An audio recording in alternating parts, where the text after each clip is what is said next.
सीधी तस्वीरें आपको दिखाते हैं सोनीपत से, जहां मुख्यमंत्री नायब सिंह सैनी पहुंचे हैं और सीधा संवाद यहां पर युवाओं के साथ मुख्यमंत्री कर रहे हैं।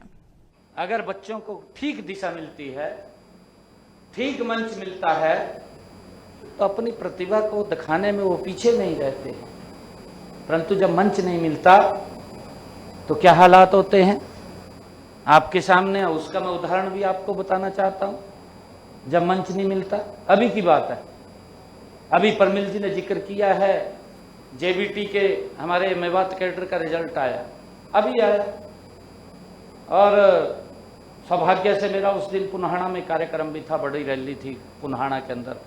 मैं पुन्हाना के अंदर गया और रिजल्ट शाम को आया, अगले दिन मेरी रैली थी। तो मैंने वहां पुन्हाना में जब मैं गया मंच पर, तो मैंने सर्च कराया भी पुन्हाना के कितने बच्चे लगे। तो मैंने देखा, तो मैंने मंच से बोला 29 बच्चे पुन्हाना के सिलेक्ट हुए। 29 बच्चे पुन्हाना के, हाँ सोनीपत के सबसे ज्यादा। परंतु पुन्हाना के मैं सर्च कर रहा था, मंच पे बैठा बैठा मैंने किया, मैं रिजल्ट आया, मैं देखता हूं कितने बच्चे लगे।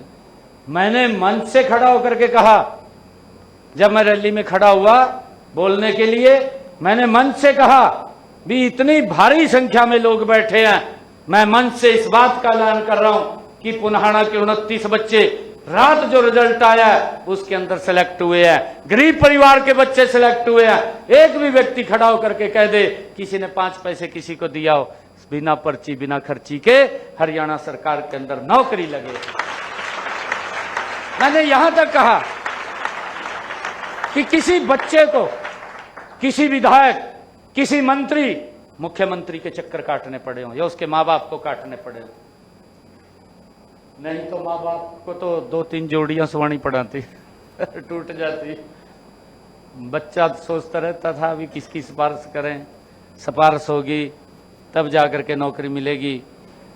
और सबसे बड़ा अगर शोषण होता था उस कड़ी के अंदर बेटियों का शोषण होता था। बेटियों का सबसे ज्यादा शोषण होता था। शोषण इसलिए बेटियों को होता था क्योंकि परिवार सोचता था कि बेटा नौकरी लग जाएगा, बेटी तो दूसरे घर जाएगी। सबसे ज्यादा शोषण अगर होता था, बेटी के बारे में तो कोई सोचता नहीं था, कहा ये तो दूसरे घर जाएगी, बेटा घर को चलाएगा, उसके लिए प्रयास करते थे। कितना बड़ा शोषण होता था, कल्पना कीजिए आप सोचिए क्या होता था। और ये लोग, ये किस प्रकार का एजिटेशन, भाई अगर किसी ने गलती की है उसके खिलाफ कार्रवाई भी होगी, ऐसा नहीं हम बख्शेंगे थोड़ी किसी को।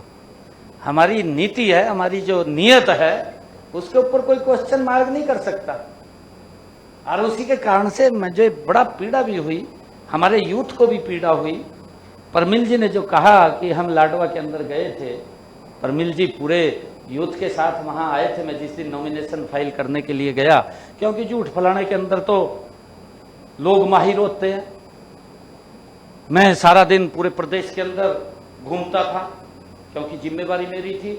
हर प्रत्याशी सोचता था कि मुख्यमंत्री मेरे चुनाव क्षेत्र में आ जाएं, यहां प्रचार कर जाएं। मैं सुबह 9 बजे निकलता था और शाम को 7-8 बजे मैं हल्के में आता था डेली।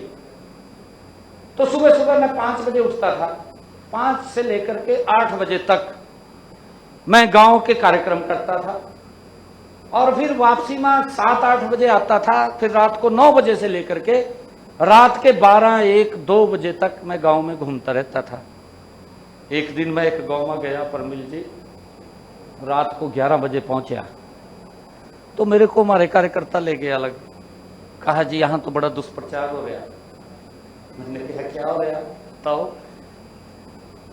कहा जी यहां तो लोग यूं कह रहे हैं, कहा इन्हें तो मुख्यमंत्री बनना नहीं है, कहा मुख्यमंत्री तो कांग्रेस का बन रहा वचनरी का, कहीं वोट देकर क्या करेंगे, कहा। मैंने कहा ये तो और दुष्प्रचार कर दिया।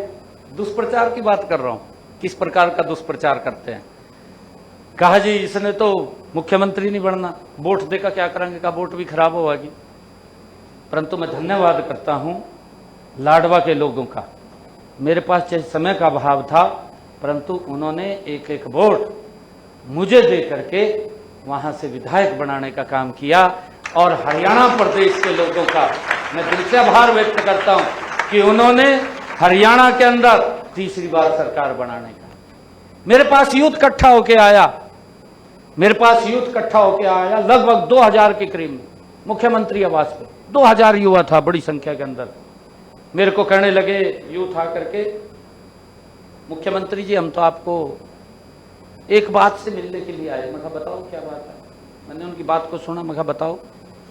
वो कहने लगे जी आपका रिजल्ट जारी कर दो, अब ऐसी चल रही है, अभी कांग्रेस की सरकार आ गई। तो मैंने कहा भाई देख, हमारे विपक्षी दल चीफ इलेक्शन कमीशन पर गए, चीफ इलेक्शन कमीशन को उसने कह दिया भी मुख्यमंत्री को, हरियाणा सरकार को रोको भी वो रिजल्ट जारी ना करे, कोड ऑफ कंडक्ट लग गया। तो मैंने कहा मखा उसने मेरे को एक लेटर डाल दिया, मेरे पर लेटर आया उसका, मैंने देखा है उसको। मैं रिजल्ट तो नहीं निकाल सकता, परंतु एक बात आप लोगों को मैं कह रहा हूं, मैं एक सेंटर में भी जाकर के कह के आया था, शायद जी साहब भिवानी में गया था मैं। उस सेंटर में बच्चों, काफी संख्या में बच्चे थे, उनके बीच में मैंने बात किया।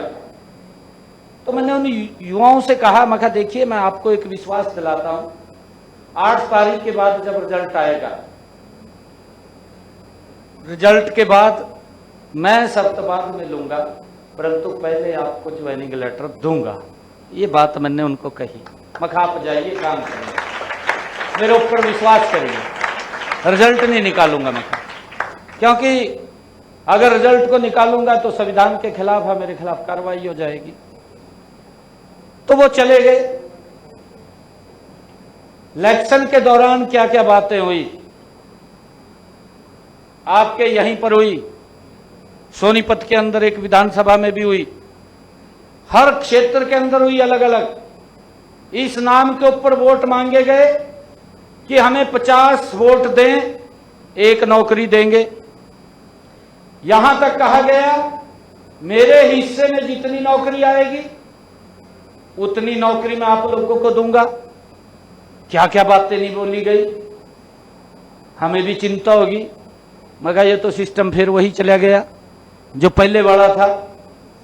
परंतु प्रदेश के लोगों का जो आशीर्वाद था, उस आशीर्वाद के बाद जब सरकार बनी, शब्द बाद में लिया। पहले 25,000 युवाओं को साथियों ज्वाइनिंग लेटर देने का काम हमारी सरकार ने किया, ये पहली बार।